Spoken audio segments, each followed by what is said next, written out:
રાજકોટમાં અનરાધાર વરસાદ શરૂ થયો છે। વહેલી સવારથી અત્યાર સુધી 2.5 ઇંચ વરસાદ નોંધાઈ ચૂક્યો છે। અનરાધાર વરસાદના કારણે રાજકોટમાં જળબંબાકારની સ્થિતિ જોવા મળી છે। શહેરના તમામ માર્ગો પાણીમાં ગરકાવ થયા।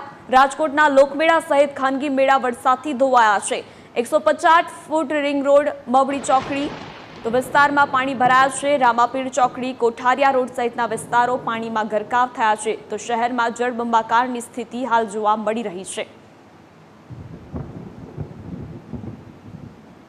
રાજકોટમાં આજે બપોર સુધી 2.5 ઇંચ જેટલો વરસાદ નોંધાયો છે।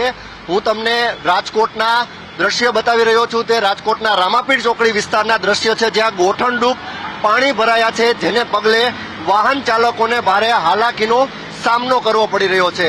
રાજકોટના રામાપીર ચોકડી વિસ્તાર હોય, રૈયા રોડ વિસ્તાર હોય, કોઠારિયા રોડ વિસ્તાર હોય, મવડી ચોકડી વિસ્તાર હોય કે પછી રામનાથપરા વિસ્તાર, શહેરના નીચાણવાળા અનેક વિસ્તારો પાણીમાં ગરકાવ થયા છે।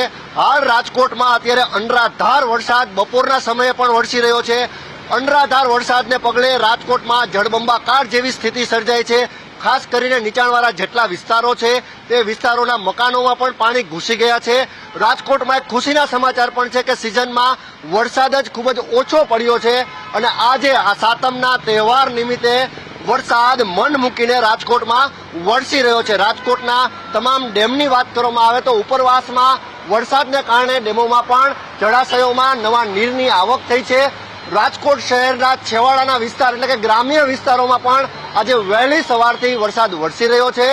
વરસાદને પગલે ખેડૂતો પણ ખુશખુશાલ છે અને લોકોમાં પણ આનંદની લાગણી વ્યાપી છે। ખાસ કરીને રાજકોટના પાણીની સ્થિતિની વાત કરવામાં આવે તો સૌની યોજના પણ રાજકોટવાસીઓને આધાર રાખવો પડે તેવી સ્થિતિ હતી, પરંતુ આજે જે પ્રમાણે વરસાદ સતત વરસી રહ્યો છે જોતા એમ લાગે છે કે આગામી દિવસોમાં જળાશયોમાં નવા નીરની આવક થતા રાજકોટવાસીઓને સૌની યોજના પર આધાર નહીં રાખવો પડે। કેમેરા પર્સન અભય ત્રિવેદી સાથે ઋષિ દવે, ન્યૂઝ કેપિટલ, રાજકોટ।